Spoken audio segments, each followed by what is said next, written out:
So this guy right here there's a gas station back here that I'm at, and he lives right at this corner. And I was reading a newspaper article on this guy because I didn't know this guy lived here.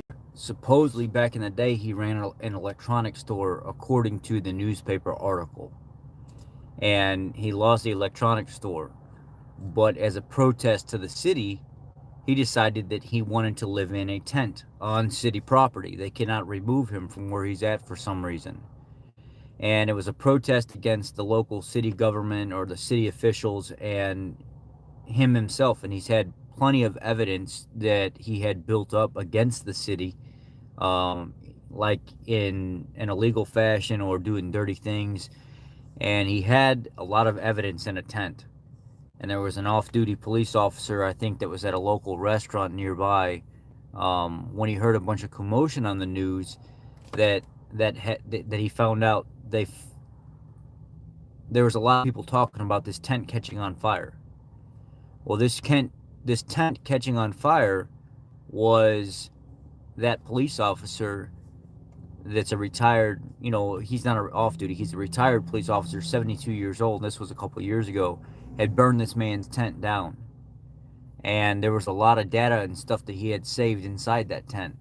Supposedly, inside this tent, this guy's got a Wi-Fi, he's got satellite internet, he's got all kinds of stuff going on inside there, and he lives in that tent very cush, per se, for whatever cush could be for living in a tent.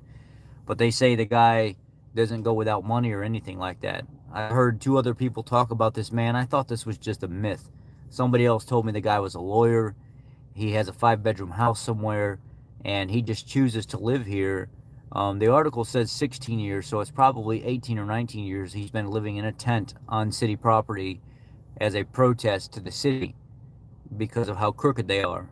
And I want to try to get a hold of this guy. I want to try to see if this guy will let me interview him to figure out what his story is, to hear it right from him himself. This is pretty interesting that in the middle of a ritzy, higher-end area like we're living in here, this is definitely upper middle class.